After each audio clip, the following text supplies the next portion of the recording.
My wife confessed her darkest secret in Japanese, not knowing I was fluent. I'd been married to Aiki for 3 years when she finally got pregnant, and we were so excited that she broke 10 years of no contact with her mother. "Konnichiwa," her mom exclaimed. "Hey," I responded. The thing is, I spoke fluent Japanese, but I'd always been too embarrassed of my past anime and manga obsession, so I pretended I didn't understand. Her white American dad, Robert, was already setting up a crib. I helped him, and that's when I heard it. From the kitchen, Aiki and her mom were speaking in rapid Japanese. "Matt no kodatu itara dusuru?" her mother asked. "What will you do when he finds out it's Matt's baby?" My hand froze on the screwdriver. Aiki laughed. "Kare wa shiranai. Baka dakara. He doesn't know. He's an idiot. You okay there?" Robert noticed I'd stopped working. I let my voice crack. Just emotional, you know? Thinking about becoming a dad. I made sure to project my voice toward the kitchen. I've dreamed about this my whole life. From the kitchen, they exploded into Japanese laughter. "Kawaisu! Poor thing. Yume mite iru. He's dreaming." I smirked. You see, I'd watched dozens of cheating stories on TikTok, and I knew the only way out was to let the hoe dig her own grave. The more emotional I appeared, the more free ammunition they'd give me to destroy them. Over the next few days, I played my part perfectly. I accidentally left my laptop open to baby name websites. I made sure they saw me reading parenting books. That weekend, we were watching anime on the couch, and a character made an irresistible pun in Japanese. I couldn't help it. I laughed, the subtitle even appeared. Aiki's head snapped toward me. "Why did you laugh?" Her voice was sharp. I kept my eyes on the screen. "Oh, the physical comedy is funny. The way he fell." "Sorwa hendata," her mother muttered. "That was strange." Aiki agreed quietly. "Yeah." A few nights later at dinner, I decided to twist the knife a little. Robert was carving a roast while the women set the table. "You know," I said casually, reaching for the potatoes, "I was thinking about downloading Duolingo for Japanese. Would be nice to understand what you and your mom talk about." Aiki's fork clattered onto her plate. "No!" She cleared her throat, forcing a smile. "I mean, it's so hard. You'll never learn it. Why waste your time?" The real game began when I got my promotion. "Honey!" I burst through the door one evening, knowing her mom was visiting. "My boss pulled me aside today. He said with the baby coming." I paused dramatically. "I'm getting a $15,000 bonus." Aiki hugged me. "Oh, baby, that's wonderful." But the second I went to check on dinner, I heard the Japanese. "Jugo sendoru. 15,000. Mado hikidasu dekiru. We can extract more." That night, I pushed further. I've been thinking, maybe I should get a second job. I want our baby to have everything. Aiki's eyes lit up. "Really?" "I could do Uber after work. Maybe sell my gaming collection. Whatever it takes." She quit her job that afternoon, but not before sending a bridge-burning email calling her boss sexist, her co-workers incompetent, and the company a toxic hellhole. She showed me proudly, like she'd done something brave. "Are you sure that was wise?" I asked carefully. "Who cares? I have you." But here's what she didn't know. I'd already found Matt. My private investigator had tracked him down, and he was very interested to know about the baby he'd paid $5,000 to avoid. The family gathering was the masterpiece. I suggested hosting Aiki's extended family for a pregnancy celebration, knowing alcohol would loosen their lips. "Tell them about Matt," her mother urged in Japanese after the third wine. "They'll think it's funny." I busied myself with food, phone recording from my pocket, as Aiki giggled with her cousins about how she was screwing me over.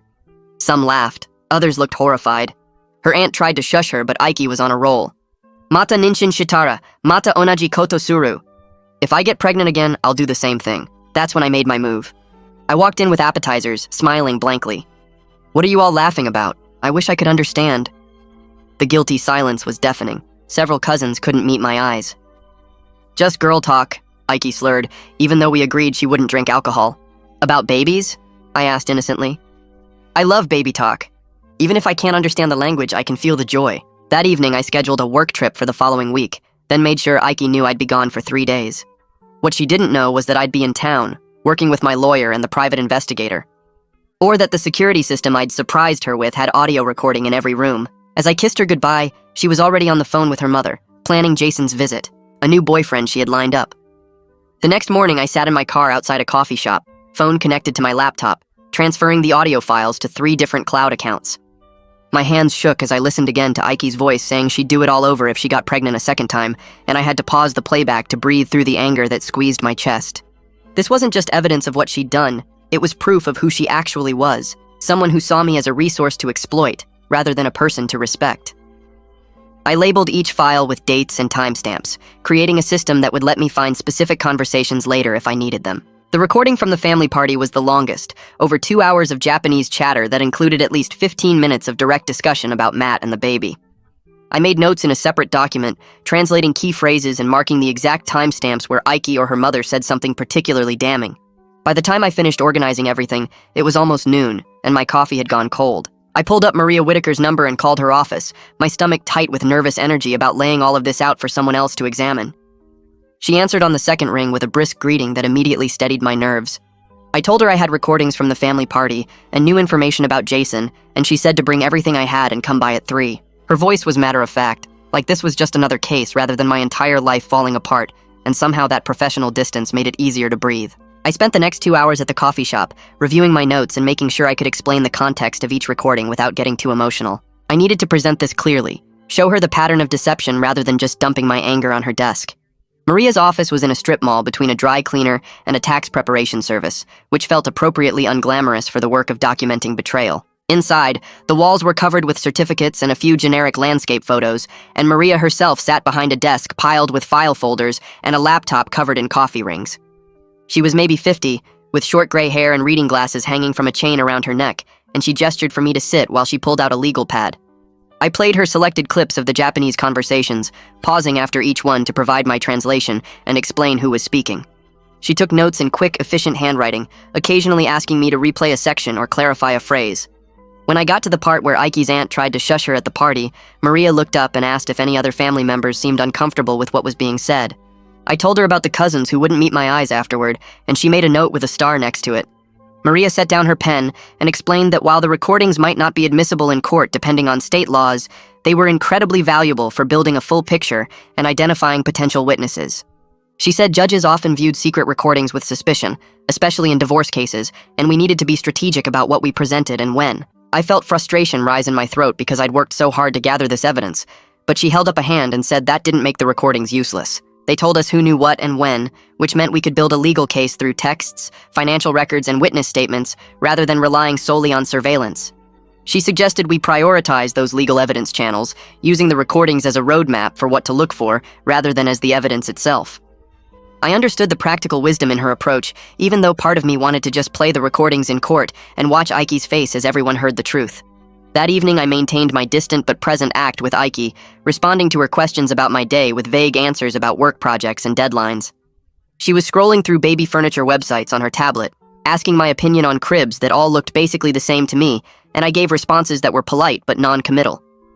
Every word she said felt like it was happening in a different reality from the one I was actually living in, like I was watching a play where I knew the ending, but the other actors didn't.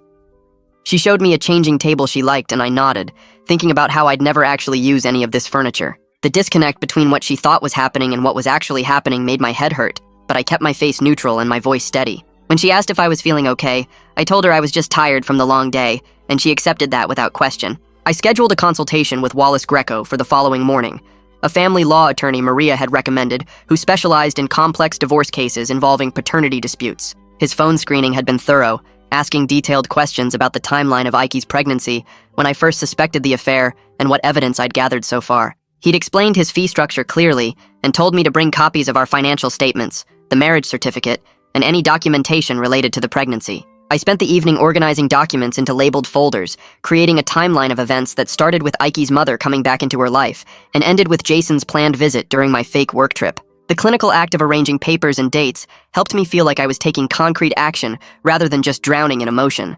Wallace's office was in a downtown high-rise with a lobby that smelled like carpet cleaner and had elevator music playing softly from hidden speakers. His calm professionalism immediately put me at ease despite the circumstances, the way he shook my hand firmly and offered me coffee before we sat down to business. He reviewed my documentation methodically, asking clarifying questions and making notes on his own legal pad. When we got to the recordings, he explained that paternity challenges were most effective when filed immediately after birth, before I signed any birth certificate or acknowledgement of paternity. He warned me that the recordings of Japanese conversations would likely be inadmissible and could even work against me if the judge viewed them as vindictive surveillance. I felt my jaw tighten at that, but he met my eyes and said he understood my frustration.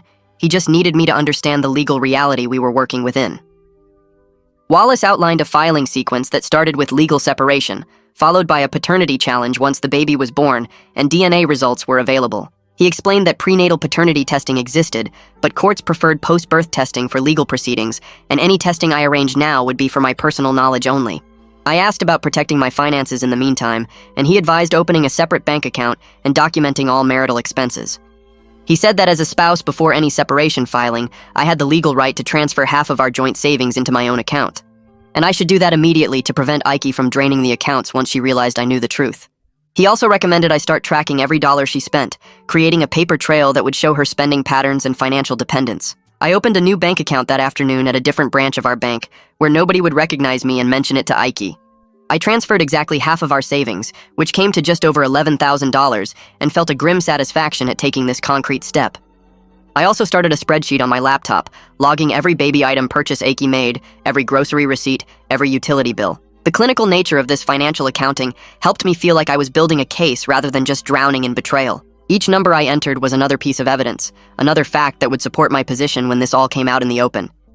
I created formulas to calculate her monthly spending and compare it to what she'd contributed when she was still working, building a clear picture of her financial dependence. That evening, I was in the kitchen making dinner when I heard Ike on the phone in the living room, speaking in rapid Japanese to her mother. I moved closer to the doorway, pretending to check something in the pantry, and caught her saying something about moving money into her mother's account just in case. My stomach dropped as I realized she was already thinking about hiding assets, which meant some part of her suspected I might know something, or at least sensed that things weren't right between us. I made a mental note to tell Wallace about this conversation at our next meeting, and to check our account activity daily for any unusual transfers. The fact that she was already planning defensive moves meant I needed to stay ahead of her, keep gathering evidence and building my case before she had a chance to cover her tracks or prepare her own strategy. I waited until past midnight when Ike was asleep before opening my laptop in the home office. I logged into our router admin panel using the password I'd set up when we first moved in, a password she never knew existed. The connection logs loaded slowly, showing weeks of activity in neat columns of IP addresses and timestamps. I scrolled through the data, looking for patterns, and there it was. Starting 3 weeks ago, there were video calls happening between 11 p.m. and midnight, always after I'd gone to bed. The destination IP address was consistent, the same unknown location every time, and the sessions lasted between 30 and 45 minutes. I took screenshots of every log entry, saving them to a hidden folder on my desktop, then emailed the files to Maria with a brief message asking her to trace the IP and confirm if it belonged to Jason. My hands shook slightly as I hit send, another piece of evidence locked down. Maria's response came the next afternoon while I was at work.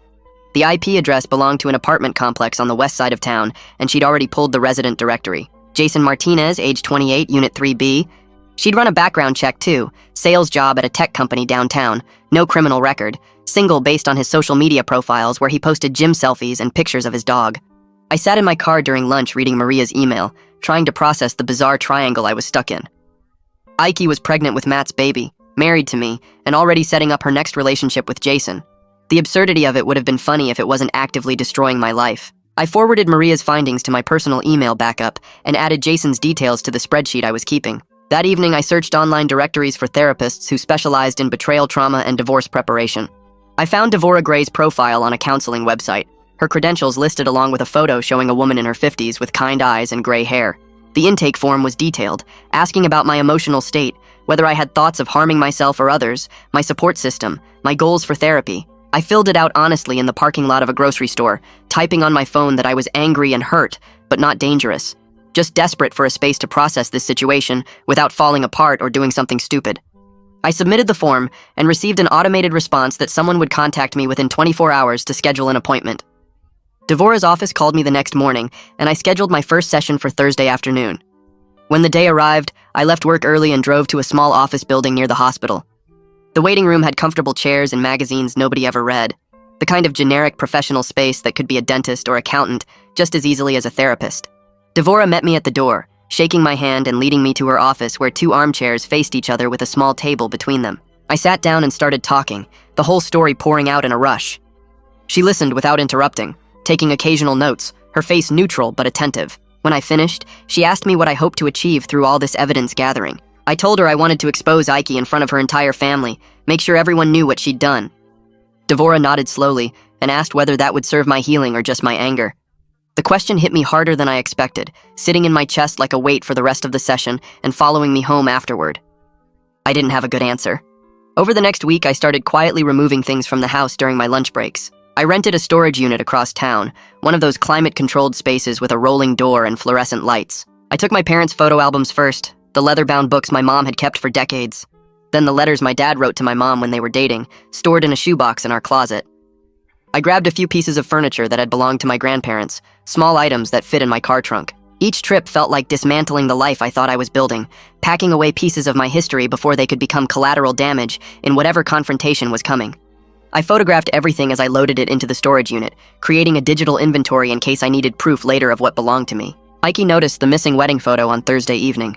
She was dusting the living room shelf when she stopped and looked at the empty space where my parents' photo had sat for 2 years. She called out asking where it went, her voice casual but curious.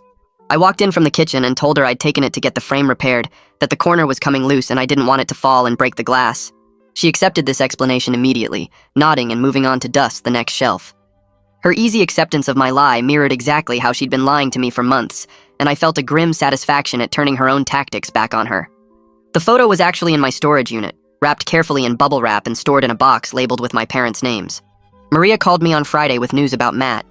She'd scheduled a meeting with him using a vague pretext about a legal matter that required his input, not mentioning Ike initially. Matt had agreed to meet at a coffee shop downtown on Saturday morning, and Maria invited me to come observe from a distance. I could see his reactions firsthand without him knowing I was there. I agreed immediately, asking what I should wear to blend in. Maria laughed and said sunglasses and a baseball cap would be fine, just sit far enough away that he wouldn't notice me watching. Saturday morning, I arrived at the coffee shop 20 minutes early and claimed a table 3 rows back from where Maria said she'd sit. I wore my oldest baseball cap and dark sunglasses, a newspaper open in front of me like I was reading. Matt showed up right on time, a tall guy in his early 30s wearing a polo shirt and khakis, looking nervous as he scanned the room for Maria. She waved him over to her table near the window, and I watched them shake hands and sit down. Even from this distance, I could read his body language clearly. At first, he looked confused, leaning back in his chair with his arms crossed. Then Maria must have mentioned Ike's name because his whole posture changed. He leaned forward, his hands moving to his hair, running through it over and over. His legs started bouncing under the table, that classic nervous tell that people do when they're stressed. He kept shaking his head, his mouth moving rapidly as he talked, and at one point he put his face in his hands. After about 40 minutes, Maria stood up and shook Matt's hand again. He left through the front door, walking fast like he couldn't get away quick enough. I waited 5 minutes before joining Maria at her table, sliding into the seat Matt had just left. She briefed me quickly, keeping her voice low. Matt had admitted everything, the affair, the $5,000 payment, all of it. He said Ike told him she was going to handle it, and he'd assumed that meant either abortion or passing the baby off as her husband's child. He seemed genuinely shocked to learn she was planning to keep the baby, and that I might be discovering the truth. Maria had recorded the entire conversation with Matt's permission, and she said his statements could be valuable evidence if we needed them later. She handed me a business card with a code written on the back, explaining that was the password to access the audio file from her secure server. That night, I stood in our bathroom after Ike had gone to bed, staring at my reflection in the mirror and trying to practice what I'd say when I finally confronted her. I imagined revealing that I spoke Japanese, watching her face change as she realized I'd understood every mocking word. I pictured playing the recordings, showing her the evidence, making her sit through the proof of her own betrayal. But every script I rehearsed felt wrong, either too dramatic like I was acting in a movie, or too weak like I was just whining about my hurt feelings. I couldn't find the right tone, the right words that would convey everything I felt without dissolving into incoherence. I tried different approaches, calm and clinical, angry and accusatory, hurt and betrayed, but none of them felt authentic. After an hour, I gave up and went to bed, lying awake in the darkness while Ike slept beside me, still practicing impossible conversations in my head. Wallace called early the next morning while I was making coffee, and I stepped into the garage to take it. He got straight to business, asking about my plans for the work trip and the security system I'd mentioned. Then he said something that made my blood pressure spike. He told me I needed to be very careful about recording laws in our state because some places require 2-party consent for audio recordings. If we were in a 2-party consent state, everything I'd captured could be illegal, and I could face criminal charges, which would destroy my entire case and possibly land me in jail. I sat down on my toolbox, suddenly feeling sick. The thought that all my evidence gathering could backfire and put me in legal trouble hadn't even occurred to me. Wallace said he'd look into our specific state laws and get back to me within a few hours, but I should hold off on any more recording until we knew for sure. I spent the rest of the morning searching online, reading through legal websites and state statutes, trying to understand the difference between 1-party and 2-party consent. My hands shook as I scrolled through page after page of legal language. Finally, around noon, I found what I was looking for. Our state was a 1-party consent state, meaning I could legally record any conversation I was part of or that happened in my own home. The relief hit me so hard I had to put my head between my knees. Wallace called back an hour later to confirm my research, but he added a warning that took some of my relief away. He explained that even though the recordings were legal, judges sometimes viewed them badly if they looked like harassment or setting up your spouse. I needed to be smart about what I recorded and how I presented it in court. The goal was to document genuine behavior, not to trick Ike into saying or doing something she wouldn't normally do. I assured Wallace I understood, and that I'd only use the recordings to capture what naturally happened during my fake work trip. 2 days later, I installed the security system while Ike was at a doctor's appointment. I mounted small cameras in the living room, kitchen, and hallway, each one with audio recording capability, hidden in what looked like regular home security equipment. The whole setup took me about 90 minutes, and I tested each camera twice to make sure the audio quality was clear enough to pick up conversations. When Ike got home, I showed her the new system with what I hoped looked like excited pride. I pulled up the app on my phone and walked her through how we could monitor the house remotely, check the cameras from anywhere, and get alerts if the system detected motion. I explained that with the baby coming, I wanted to make sure our home was as secure as possible, especially when I had to travel for work. She smiled and hugged me, saying it made her feel safer knowing we had this protection. She had no idea she'd just approved her own surveillance. That night during a quiet dinner, Ike suddenly grabbed her stomach and let out a sharp gasp. Her face went pale and she doubled over slightly in her chair. My fork clattered onto my plate as I jumped up, all my anger and planning forgotten in an instant. I asked her what was wrong and she said she was having sharp pains, worse than anything she'd felt before. My hands were already grabbing my keys and her purse as I told her we were going to the hospital right now. I helped her to the car, one arm around her waist while she breathed through what looked like contractions. The drive to the emergency room took 12 minutes but felt like an hour, my hands gripping the steering wheel so tight my knuckles went white, while Ike breathed in short bursts beside me. At the hospital, they got her into a wheelchair and took her straight back to be examined. I paced in the hallway outside her room, my mind racing between concern for her physical safety and the complicated mess of our situation. A doctor came out after about 30 minutes and explained that it was round ligament pain, not labor, a common and harmless condition where the ligaments supporting the uterus stretch and cause sharp pains. They wanted to monitor her for another hour just to be safe, but the baby was fine, and there was no immediate danger. The relief and confusion hit me at the same time, leaving me exhausted. In the hospital waiting room afterward, I sat in an uncomfortable plastic chair and watched Ike doze in the seat next to me, her hand resting on her belly like she was protecting the baby, even in sleep. Something shifted in my chest, a confusing mix of tenderness and betrayal that made my throat tight. This was still a person I'd shared 3 years of my life with, someone I'd loved and made plans with, even if that person had never really existed the way I thought. The complexity of feeling both protective and furious at the same time wore me out more than the anger alone ever had. She looked vulnerable and small in the harsh hospital lighting, and I hated that part of me still cared about her well-being despite everything she'd done. Robert called the next afternoon to check on Ike after her mother told him about the hospital visit. I could hear real concern in his voice as he asked if she was okay and if the baby was all right. I gave him the medical update and assured him everything was fine, just a scare. As we talked, I realized with a heavy feeling in my gut that Robert was going to be devastated when he learned the truth. He'd been nothing but kind to me since the day we met, helping with the crib, treating me like family, getting excited about becoming a grandfather. The conversation I'd eventually have to have with him, telling him that his grandson wasn't actually his biological grandson, made me feel sick. He didn't deserve this betrayal any more than I did. 3 days later, I met with Wallace again at his office to finalize the strategy for my fake work trip. He spread out a timeline on his desk and walked me through exactly what should happen during those 3 days. He stressed multiple times that I should not confront Ike during this period, no matter what I saw or heard through the cameras. The goal was pure documentation, letting her reveal her plans with Jason naturally, without any pressure or suspicion from me. Wallace explained that if I confronted her or tried to catch her in the act, it could look like entrapment or harassment, which would weaken our case. I needed to just watch, record, and document everything while maintaining my cover story about being out of town for work.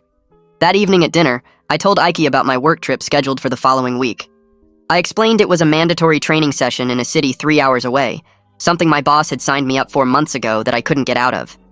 She asked only a couple basic questions about when I'd leave and when I'd be back, then seemed almost relieved as she nodded and went back to her food. That relief stung, but also confirmed everything I already knew. She was already planning how to use those 3 days, already thinking about Jason's visit, already looking forward to my absence. The night before my fake departure, I packed an overnight bag in our bedroom while Ike watched TV in the living room. I made sure to include enough clothes and toiletries to make the trip look real, even though I'd only be 20 minutes away at a hotel. The next morning, I kissed her goodbye with the same distant affection I'd been showing for weeks, the kind of kiss that's more habit than feeling. She told me to drive safely and text her when I arrived, her voice cheerful in a way that made my stomach turn. I drove to a hotel on the other side of town, checked in under my own name, and set up my laptop on the desk to monitor the security camera feeds. The room was generic and impersonal, with beige walls and a view of the parking lot, but it would serve its purpose. Within 3 hours of my departure, I watched through the camera feed as Aiki pulled out her phone and called her mother. They spoke in rapid Japanese, and I turned up the volume on my laptop to catch every word. Aiki told her mother that Jason was coming over tomorrow night, that everything was set up perfectly. Her mother's voice came through the speaker with a note of caution, saying something felt off about my recent behavior, that maybe Aiki should be more careful. But Aiki laughed and dismissed the concern completely. She said I was too stupid to figure anything out, that I was probably just stressed about becoming a father and had no idea what was really going on. Her mother seemed to accept this explanation, and they moved on to discussing what Aiki should cook for Jason's visit. I closed my laptop and stared at the bland hotel wall, letting her words wash over me one more time before I documented everything and sent the file to Wallace. The next morning, I opened my work laptop and logged into the remote system, setting up spreadsheets and reports on one monitor while the security camera feeds played on the other. Every hour, I switched to the camera app and watched Aiki move through our house like she was performing a play I'd already read.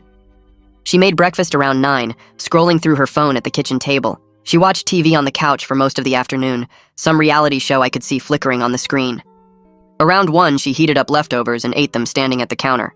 At 3, she had a video call on her laptop, and I zoomed in on the camera feed to see her smiling and laughing with someone whose face I couldn't quite make out. The whole day was so normal and boring that it made my stomach hurt. This was my wife doing regular wife things in our house, except she was planning to bring another man over tomorrow, and I was watching her like she was a stranger. I felt like I was looking at someone wearing Aiki's face, but I didn't know who was actually inside. Around 6, I closed the work files and got ready for my therapy appointment, driving across town to Devora's office instead of calling from the hotel like I usually did. Her office was in a small building with a waiting room that smelled like lavender, and she met me at the door with her usual calm expression. We sat in her office with the soft lighting and the white noise machine humming in the corner. I told her about the surveillance system and how I was spending my days watching Aiki through cameras she didn't know were recording audio. I explained that I was waiting for Jason to show up so I could document everything for the divorce. Devora listened without interrupting, then asked me what I would do if the evidence wasn't as dramatic as I was expecting. Her question made me pause because I hadn't really thought about it. I'd been so focused on catching Aiki in the worst possible moment that I hadn't considered what would happen if Jason just came over for dinner and they watched TV. What if there was no smoking gun, just ordinary cheating? Devora leaned forward a little and said something that shifted my whole perspective. She suggested I was framing this as a revenge mission, when really I was trying to protect myself from being legally and financially tied to another man's child. She said gathering evidence wasn't about punishment, it was about establishing truth, so I could make informed decisions about my future. The way she explained it made me feel less like some creepy guy spying on his wife, and more like someone taking reasonable steps to protect himself. I wasn't trying to destroy Aiki, I was trying to avoid being destroyed by her lies. When I left her office that night, I felt more grounded than I had in weeks, like I had permission to do what I was doing without drowning in guilt about it. The second day of my fake work trip started with more remote work and camera monitoring. I answered emails and attended a video conference call while keeping one eye on the feeds from home. Aiki seemed more energetic that day, cleaning the kitchen and doing laundry. Around 5, she took a shower and changed into nicer clothes, which made my pulse speed up because I knew what was coming. At 7 exactly, the doorbell camera showed Jason walking up to our front door carrying paper bags that looked like takeout and a bottle of wine tucked under his arm. I watched Aiki open the door and Jason kissed her right there in the doorway. Not a quick peck, but a real kiss that lasted several seconds. His hand went to her pregnant belly and rested there like he had every right to touch her. They walked into the living room, and I switched camera views to follow them. They settled on the couch and unpacked the takeout, some kind of Chinese food from the containers I could see. Their body language was so comfortable and familiar, the way they leaned into each other and shared food off the same plate. This wasn't a first date or a nervous affair, this was two people who had done this before. Probably many times.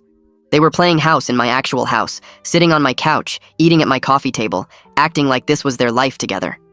I watched them eat and talk for about an hour, unable to hear what they were saying, but seeing how relaxed they both looked. Then I had to close the laptop because my chest felt tight and my hands were shaking. The intimate domesticity of watching them together was worse than I'd imagined. I grabbed my jacket and went outside, walking circles around the hotel parking lot in the cold night air. Cars drove past on the main road, and I focused on breathing slowly, reminding myself over and over that this evidence was necessary. I needed this documentation for the divorce, for the paternity challenge, for everything that was coming. The pain I felt right now was the price of protecting my future. After about 20 minutes, I went back inside and checked my phone, seeing a text from Maria asking if I was available to talk. I called her back and she told me she'd finished her background research on Aiki's family finances. Aiki's mother had filed for bankruptcy 7 years ago and still carried significant credit card debt based on the public records Maria had accessed. This information helped explain some of the pressure Aiki might feel to secure financial stability through me, though it didn't excuse anything she'd done. Maria said this context about her mother's money problems might be useful if we ended up in mediation, showing a pattern of financial desperation in the family. I thanked her and made notes about everything she'd told me. On the third day, I packed up my hotel room and drove home in the afternoon, timing my arrival for after I'd seen Jason leave on the security cameras. I pulled into the driveway around 4 and walked in through the front door with my overnight bag. Aiki came out of the kitchen and hugged me, asking how the training went. I gave her boring details about conference rooms and PowerPoint presentations about new software systems, all completely made up. She seemed relaxed and happy, probably relieved that her visit with Jason had gone undetected. We made dinner together and she talked about her day, mentioning she'd cleaned the house and watched some shows, carefully leaving out the part about her boyfriend spending the evening. That night after we got ready for bed, Aiki moved closer to me and put her hand on my chest in a way that made her intentions clear. I rolled away slightly and told her I was exhausted from the drive and the long training sessions. The thought of physical contact with her made my skin crawl, like my body knew the truth even while I was pretending ignorance. She looked hurt for a second but didn't push it, just turned over and went to sleep. I lay awake for hours staring at the ceiling and counting down the weeks until the baby would be born and I could finally end this charade. The next morning, I called Wallace and scheduled a meeting to review the security footage. In his office later that day, I showed him selected clips of Jason arriving, kissing Aiki and spending the evening at our house. Wallace watched carefully and took notes, confirming that Jason's presence combined with the video call logs and Matt's written statement established a clear pattern of ongoing deception. He reminded me that in our state, adultery had limited impact on divorce proceedings, which frustrated me because I had all this evidence that felt important, but wasn't actually going to change much legally. The real issue was going to be the paternity challenge and any financial claims Aiki might make based on our marriage. Wallace pulled out a legal pad and started drafting what he called a post-birth action plan. He explained that the plan included immediate paternity testing as soon as the baby was born, filing for legal separation within days of getting the results, and requesting temporary orders about property division and finances. The most important part was that I absolutely could not sign any birth certificate or acknowledgement of paternity forms at the hospital. Wallace stressed this multiple times, saying I needed to explicitly request DNA testing before acknowledging any parental rights or responsibilities. He warned me this would be the hardest moment, because Aiki would have just given birth, and I'd be refusing to sign papers while she was vulnerable and emotional. But it was legally necessary to protect myself from being presumed the father under state law. I nodded and took notes on everything he said, feeling the weight of what was coming settle over me like a heavy blanket. I spent the next afternoon buried in the hospital websites and medical forums, reading everything I could find about paternity testing procedures. The information was straightforward enough. Hospitals could collect DNA samples right after birth using a simple cheek swab from the baby and the supposed father. Standard processing took 3 to 5 days, which felt like an eternity when I imagined waiting in that limbo while Aiki recovered and everyone assumed I was the father. But there was an expedited option, results in 24 to 48 hours for an extra fee. I didn't even hesitate before deciding that was the route I'd take. The cost didn't matter when weighed against spending even one extra day trapped in uncertainty, pretending to celebrate a child that might not be mine, while Aiki's family watched and waited for me to sign documents that would legally bind me to another man's baby. I bookmarked 3 different testing services and emailed the information to Wallace, asking him to confirm which one the hospital used and whether I needed to arrange anything in advance. His response came within an hour, telling me he'd contact the hospital directly to set up the testing protocol and make sure the staff knew not to present me with any paternity acknowledgement forms until the results came back. Reading his email gave me a strange sense of relief, like I was finally taking concrete steps instead of just gathering evidence and waiting. That Friday, Aiki's mother arrived for the weekend with 2 suitcases and a bag full of baby clothes she'd been collecting. I watched from the kitchen as she hugged Aiki in the doorway, speaking rapid Japanese about how excited she was and how big Aiki's belly had gotten. They moved into the living room and I brought them tea, playing my role as the attentive husband while studying their dynamic with new awareness. Her mother was controlling in a way I'd noticed before, but never really analyzed, constantly touching Aiki's stomach and offering advice about everything from sleeping positions to what foods to avoid. Aiki responded to each suggestion with either immediate agreement or subtle rebellion depending on her mood, and I could see the pattern of their relationship playing out in real time. What struck me most was how her mother touched Aiki's belly constantly, her hands always reaching for that swollen curve, but she barely looked at me during the entire afternoon. When she did make eye contact, it lasted maybe a second before she glanced away, and I understood she couldn't quite face the person she'd helped her daughter deceive. I kept my expression neutral and brought them snacks, acting like I didn't notice the guilt written across her face every time I entered the room. Saturday evening, Robert came over for dinner, and the four of us sat around the table while he carved a roast he'd brought. The conversation stayed light at first, talk about the weather and some project Robert was working on in his garage, but then he mentioned something that made everyone go quiet. He'd been setting up a college fund for his future grandchild, putting aside money every month since we'd announced the pregnancy, and he wanted to know if we had any preferences about how the account should be structured. The table went completely silent, except for the sound of his knife against the cutting board. I saw Ike and her mother exchange a look across the table, a quick glance that lasted maybe 2 seconds but communicated everything. They both knew this baby might not be Robert's biological grandchild, that all his generous planning and excited preparation might be for a child who had no blood connection to him. The weight of their deception suddenly felt bigger than just what they'd done to me. It extended to Robert, this kind man who'd welcomed me into his family and treated me like a son. He kept talking about the fund, explaining compound interest and asking if we wanted to add to it ourselves, completely unaware of the tension crackling around him. I forced myself to respond normally, thanking him for his generosity and saying we'd definitely contribute once the baby arrived. Ike's mother excused herself to use the bathroom, and I caught the shine of tears in her eyes as she left the table. After dinner, I asked Robert if I could talk to him about something, using work decisions as my excuse. We went out to the garage where he kept his woodworking tools and half-finished projects, the air smelling like sawdust and varnish. He listened carefully as I made up questions about career advancement and work-life balance, giving me fatherly advice about prioritizing family and not letting ambition consume me. Standing there surrounded by his tools and hearing his genuine concern in his voice, I felt overwhelmed by the urge to tell him everything. The words were right there in my throat, ready to spill out about Ike's affair and Matt and the Japanese conversations where they'd mocked me. But Wallace's warnings echoed in my head about controlling the timing and method of disclosure, about not letting emotion drive my strategy. So I swallowed the truth and nodded along with Robert's guidance, accepting his wisdom about balance and family, while knowing that very soon I'd have to shatter his world with information that would break his heart. He clapped me on the shoulder and told me I was going to be a great father, and I had to turn away and pretend to examine a table saw so he wouldn't see my face. Over the next few weeks, Ike moved into her 3rd trimester, and everything got harder for her physically. She complained constantly about back pain that woke her up at night, ankles so swollen her regular shoes didn't fit, and insomnia that left her exhausted and irritable. I provided practical support like heating pads and extra pillows, helping her get comfortable in bed and making sure she had everything she needed, but I kept emotional distance that I couldn't quite hide. She noticed, commenting several times that I seemed different or distracted, asking if something was wrong at work, or if I was having second thoughts about becoming a father. Each time she asked, I blamed work stress and nervousness about the baby, giving her explanations that were technically true, even if they weren't the real reason for my distance. The truth was, I couldn't connect with her anymore, couldn't pretend intimacy or affection when I knew what she'd done and was still doing. Every touch felt wrong. Every conversation felt like a performance, and maintaining the facade exhausted me more than any physical labor could. The prenatal class happened on a Tuesday evening at the hospital where Ike would eventually deliver.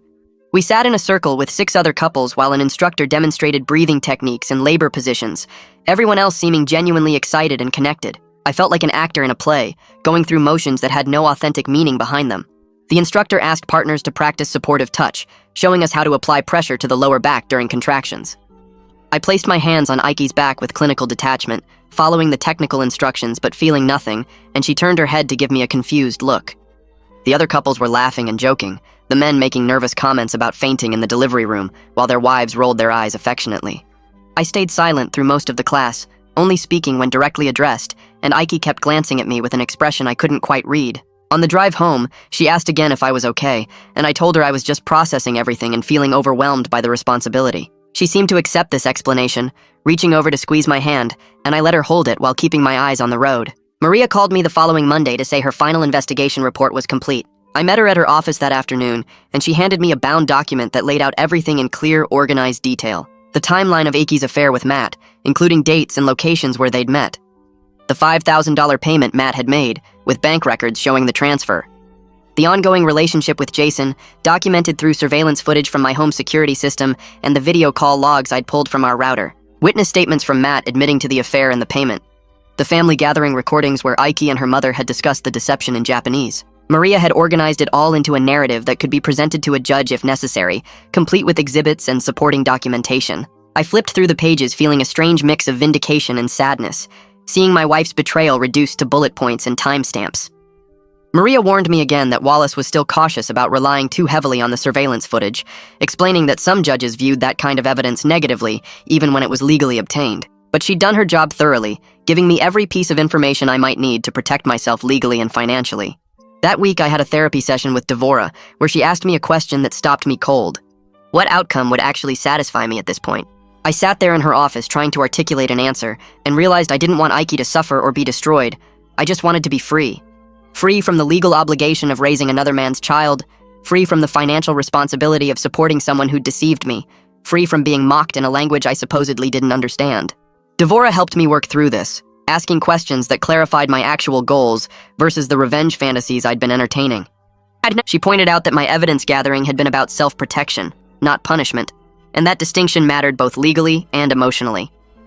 By the end of the session, I could articulate clearly that I wanted a clean separation with my dignity intact, not destruction or public humiliation. This clarity helped me refine my approach with Wallace, focusing on legal protection rather than dramatic exposure. I left Devora's office feeling more grounded than I had in weeks, like I'd finally separated my legitimate needs from my anger. I created a new email account that evening, using a secure provider, and began forwarding important documents to it. Financial records showing our joint accounts and Aiki's spending patterns since she'd quit her job. The security system footage of Jason's visits. Maria's complete investigation report with all exhibits.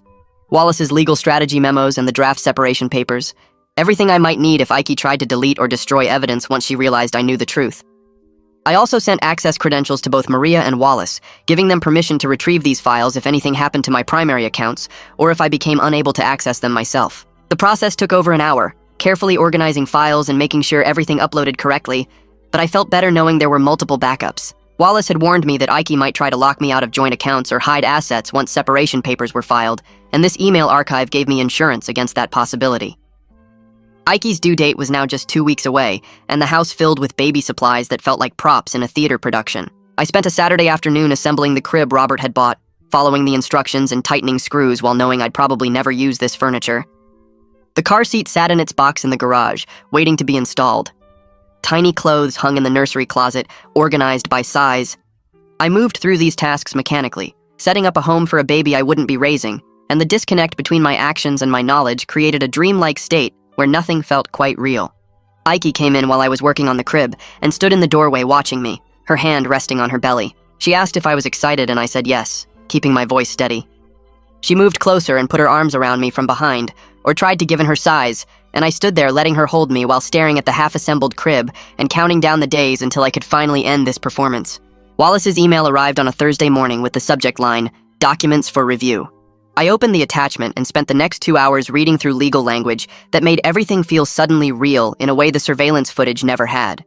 The petition for legal separation laid out grounds and requested temporary orders. The paternity challenge document formally stated my refusal to acknowledge parentage and requested DNA testing to establish biological father. Each paragraph was clinical and precise, turning months of betrayal into numbered clauses and whereas statements. I made notes in the margins, mostly small wording changes that Wallace had suggested I review. One section requested that I not be held financially responsible for medical costs related to the birth or postnatal care. Another asked the court to restrain Aiki from selling or hiding marital assets during the separation period. I approved everything with my edits and emailed Wallace back, authorizing him to file the moment we had paternity test results. The documents sat in a folder on his desk, ready to go, just waiting for scientific proof of what I already knew. 3 nights later, I woke to Aiki shaking my shoulder. Her face was tight with pain and she told me the contractions had started. I checked my phone and saw it was 2:17 a.m. I timed the next contraction, and then the one after that, confirming they were 7 minutes apart like the prenatal class had taught us to watch for. I got up and moved through the house with focused energy, packing her hospital bag with the items from the checklist we'd prepared weeks ago. Comfortable clothes, toiletries, phone charger, the going-home outfit for the baby. Aiki gripped the bathroom counter during another contraction, and I stood behind her, applying pressure to her lower back the way we'd practiced. When the contraction passed, I helped her to the car and drove to the hospital with both hands steady on the wheel. She reached over and grabbed my hand during the next contraction, squeezing hard enough that my fingers went numb. I squeezed back because whatever else was true between us, she was still a human being in real pain, and I couldn't just turn off basic compassion. The hospital admitted her quickly and got her settled in a delivery room. The contractions were getting stronger and closer together, and I stayed right beside the bed helping her breathe through each one. The breathing techniques from the prenatal class actually helped, and I counted out loud while she focused on the rhythm. When she wanted ice chips, I got them. When she needed the nurse, I called. When the doctor came to check her progress, I asked questions about pain management options because Aiki had told me weeks ago she wanted an epidural. The The medical staff moved around us with practiced efficiency, monitoring the baby's heart rate and Ike's vital signs. Around hour 8, Robert and Ike's mother arrived. Robert hugged me and asked how she was doing, and I gave him updates on centimeters dilated and the epidural that had been placed an hour before. The four of us settled into a vigil that probably looked completely normal to anyone watching. Robert sat in the corner chair reading news on his phone.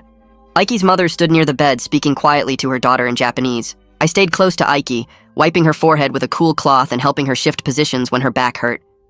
Several times I caught Robert's eye across the room, and the warmth and gratitude I saw there made my chest physically ache because I knew that look would be gone soon. The baby was born at 6:47 p.m. after 2 hours of pushing that left Ike exhausted and shaking. The doctor announced it was a boy and called out the weight at 7 pounds 3 ounces. The medical team cleaned him quickly and then placed him on Ike's chest for skin-to-skin contact. The room filled with tears and congratulations. Robert was crying and taking photos. Ike's mother was speaking rapid Japanese about how beautiful he was. The nurses were smiling and praising Ike for her hard work. I stood slightly apart from the bed, watching this moment that should have been the happiest of my life, but felt more like attending a funeral. The baby was making small noises and moving his tiny hands. Ike was crying and smiling at the same time. Everyone was so focused on the new life in the room that no one noticed I hadn't moved closer or reached out to touch him. About 30 minutes later, after the medical team had finished their immediate postpartum checks, a nurse came in with a clipboard. She smiled at me and started explaining the birth certificate paperwork, pointing to the lines where I would need to sign to be listed as the legal father. I looked at the form and then at the nurse and told her quietly that I wanted to arrange paternity testing before I signed anything. My voice was calm, but the words dropped into the room like stones into still water. Ike's head snapped toward me, her exhausted face suddenly alert with an expression I'd never seen before. Her mother started speaking rapidly in Japanese, asking what was happening. What did I just say? I turned to face her and responded in fluent Japanese that I would like to establish paternity before accepting legal responsibility for the child. I watched the color drain from her face as she realized I'd understood every word she and Ike had spoken for months. The room went completely silent, except for the small noises the baby was making. Ike stared at me, and I watched her expression cycle through shock, then fear, then something calculating as her mind raced to figure out how much I knew and how long I'd known it. Her mother's face had gone white, and she gripped the bed rail like she might fall over. Robert looked between all of us with growing confusion, clearly sensing something was very wrong but not understanding what. I kept my eyes on Ike and repeated in English that I was requesting a paternity test, which was my legal right as the presumed father. My voice stayed level and factual, giving away nothing about the months of surveillance and evidence gathering. The nurse shifted uncomfortably, clearly not expecting family drama during what should have been a happy moment. The nurse cleared her throat and explained in a professional tone that the hospital could collect DNA samples for paternity testing. She pulled out a different form and started describing the process while Ike just stared at me with tears running down her face. The nurse mentioned they offered expedited processing that could provide results in 24 to 48 hours instead of the standard 3 to 5 days. I told her I wanted the fastest option available and I would pay whatever the additional cost was. Ike started crying harder, and I couldn't tell if the tears were from exhaustion or pain or fear or maybe even real remorse. Her mother was speaking to her in Japanese again, asking what she should do, but I ignored both of them. The nurse looked very uncomfortable now and said she would get the materials needed for the DNA collection and bring back the consent forms. When the nurse returned about 10 minutes later, she had 2 sealed collection kits. She explained the process and then swabbed the inside of the baby's cheek, sealing that sample in its container with labels and my signature as witness. Then she swabbed the inside of my cheek and sealed that sample separately. Both containers went into a larger envelope that would go to the lab. She had me sign consent forms and initial several places confirming I understood the process and the costs. When all the paperwork was done, I told Ike that I would be staying somewhere else until the results came back. I mentioned that I'd already packed some of my things from the house. Her mother tried to speak to me in Japanese, maybe forgetting in her panic that I'd just revealed my fluency, or maybe not caring anymore. I ignored her completely and turned to Robert instead. I asked Robert if he would step into the hallway with me. He nodded and followed me out of the delivery room into the bright fluorescent lighting of the hospital corridor. We walked a little ways down the hall away from the room, and I turned to face him. I told him as gently as I could that there were questions about the baby's paternity. I didn't give him all the details or offer to play him the surveillance footage I had on my phone. I just explained that I had reason to believe the child might not be mine biologically, and that I needed to establish the truth before accepting legal responsibility. Robert's face just crumpled. He leaned back against the wall like his legs wouldn't hold him up anymore. His hand came up to cover his mouth and he closed his eyes. Robert opened his eyes and asked me directly if I thought Ike had cheated on me. I told him yes, I had evidence of an affair, and I believed the biological father was someone named Matt. He closed his eyes again and took several deep breaths, his chest rising and falling like he was trying to steady himself. Then he asked if I was certain about this. I told him about the conversations in Japanese that I'd understood, about the private investigator's findings, about Matt's admission regarding the $5,000 payment he'd made to avoid responsibility. I watched Robert's face as I spoke, and he seemed to age 10 years in the space of 10 minutes. His shoulders sagged and new lines appeared around his eyes and mouth. When I finished talking, he just stood there against the wall, staring at the floor, and trying to process that his daughter had lied to everyone, and that the grandchild he'd been so excited about wasn't biologically his grandchild at all. I left the hospital that night and drove straight to the hotel where I'd been staying during my fake work trip. The room felt different now, less like a hiding place and more like a waiting room for my entire future. I plugged my phone in and opened my laptop, creating a folder for the paternity results that would arrive in the next few days. My phone buzzed almost immediately with a text from Ike asking where I was going. I typed back that I needed space and would be in touch about her recovery. She called twice within 10 minutes, but I let both calls go to voicemail. The third call came from her mother's number and I blocked it without listening. Maria texted around 10 p.m. asking if I was okay and if I needed anything. I told her I was fine, just waiting, and she promised to check in tomorrow. Wallace sent an email confirming he had the separation papers ready to file the moment we had DNA confirmation. He included a draft of the temporary orders requesting property division and asset protection. I read through the legal language 3 times, making sure I understood every paragraph. My phone buzzed again with another call from Ike. I turned the sound off and set it face down on the nightstand. The next morning, I woke up to 7 missed calls and a dozen text messages. Most were from Ike asking me to come back and talk. 2 were from her mother in broken English saying I was being cruel.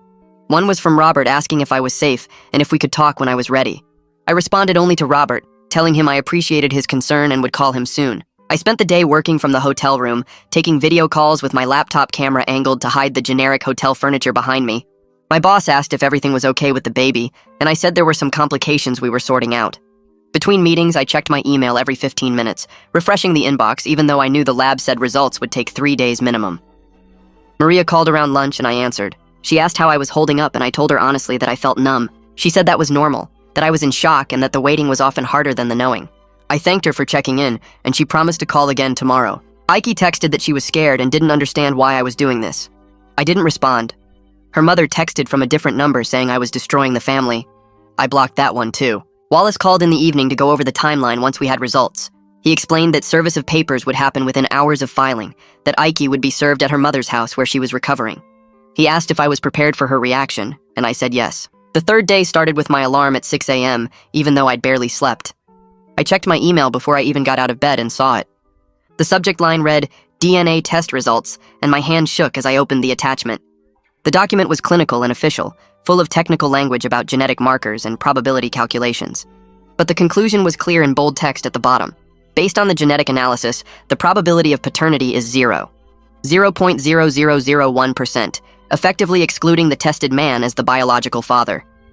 I sat on the edge of the hotel bed staring at the screen. I'd known this was coming, had been certain of it for weeks, but seeing the scientific proof made it real in a way that surveillance footage and private investigators never had. This was evidence that would hold up in court, that would protect me legally, that would end my marriage and erase any obligation to this child. I felt relief wash over me, then grief right behind it. This was the future I'd imagined for 3 years, the baby I'd prepared for, the family I'd wanted, and it was all built on lies. I forwarded the email to Wallace with a 1-word message, file. Then I forwarded it to Maria with a thank you for her help. Then I sat in the quiet hotel room and cried for the first time since this whole thing started. Wallace called 2 hours later to confirm the papers were filed and that a process server was on the way to Aiki's mother's house. He explained that the documents included the legal separation, the paternity disestablishment, and the request for temporary orders. Ike would have 30 days to respond, but the temporary orders hearing would be scheduled within 2 weeks. He asked if I wanted him to be present when I called Robert, and I said no. I needed to do that myself. I pulled up Robert's number and stared at it for 5 minutes before I could make myself press call. He answered on the second ring. I told him the results were in and asked if he wanted me to send him a copy. His voice was quiet when he said no, that he believed me, that he didn't need to see the numbers. I heard him take a shaky breath and then his voice broke. He asked if I was certain about the father being Matt, and I said yes, that Matt had admitted to the affair and the payment to avoid responsibility. Robert was silent for a long time, and I could hear him crying. He finally asked if I planned to tell Matt about the results. I said I was considering it but hadn't decided yet, that Matt had a right to know, but I wasn't sure if it was my responsibility to tell him. Robert said he understood and that he was sorry, that he'd raised his daughter better than this and didn't know where he'd gone wrong. I told him this wasn't his fault, and that I hoped we could stay in touch. He said he'd like that, and then the call ended. 3 days after the papers were served, Ike texted asking if I would meet her in person. I agreed to a coffee shop near the hospital, a neutral public place where neither of us could make a scene. I got there early and sat in a corner booth facing the door. She walked in 15 minutes later looking smaller than I remembered. Her face was tired and her clothes hung loose on her postpartum body. She spotted me and walked over slowly, sliding into the booth across from me. I waited for her to speak first, but she just stared at her hands. Finally, I started talking in a calm, measured voice. I told her I knew about Matt, about the affair, about the $5,000 he paid her. I told her I knew about Jason and the plans she'd made during my work trip. I told her about all the conversations in Japanese where she'd mocked me and laughed about extracting money from me. Her face went pale and she opened her mouth, but nothing came out. I kept going. I told her I'd understood every word she and her mother had said from the very beginning, that I spoke fluent Japanese and had been hiding it because I was embarrassed about my anime phase. I told her I had recordings, witness statements, and now DNA proof that the baby wasn't mine. She started to shake her head and I held up my hand. I wasn't done. Ike tried to deny everything at first, saying the recordings were fake or that I'd misunderstood the Japanese. I just looked at her and waited. Then she switched to minimizing, saying it was just one mistake with Matt and that Jason was just a friend. I kept my face neutral and said nothing. Then she started blaming her mother, saying her mom had pressured her and given her bad advice about securing financial stability. I still didn't respond. Finally, she started crying and apologizing, saying she'd made terrible choices and that she was sorry and that she still loved me. I listened to all of it without interrupting, letting her cycle through every approach until she ran out of things to say. Then I spoke. I explained that the legal process was moving forward, that I wouldn't be signing any paternity documents, and that she needed to contact Matt about his responsibilities as the biological father. She asked through tears if there was any chance we could work things out, if we could go to counseling, or if I could forgive her. I told her honestly that the trust was completely destroyed, that I couldn't be married to someone who'd lied to me in a language she thought I didn't understand, who'd mocked me with her family, who'd planned to keep extracting money from me while seeing other men. She put her face in her hands and sobbed. I stood up, left money for both our coffees, and walked out. I contacted Matt through Maria the next day, sending him the paternity results and Ike's contact information via secure email. I wrote that I wasn't trying to force him into any particular course of action, but that he deserved to know the truth about his biological child. I explained that I'd legally disestablished paternity, and that Ike would need to work out support arrangements directly with him. Maria forwarded his response 2 days later. Matt said he needed time to process this information and consult with his own lawyer before deciding what to do. He thanked me for letting him know and apologized for the whole situation. I wrote back through Maria that I understood and that I had no hard feelings toward him personally. The affair was between him and Ike, and the child support was between him and the state. I was done with all of it. 2 months later, I was living in a modest apartment across town, a one-bedroom place with decent light and a small balcony. I'd moved my stuff out of the house while Ike was staying with her mother, taking only what was mine and leaving everything related to the baby.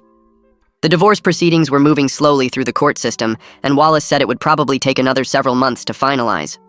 I was attending therapy sessions with Devora every week, working through the betrayal and the grief and the anger. She was helping me separate the legitimate hurt from the destructive revenge fantasies, helping me build a life based on truth instead of deception.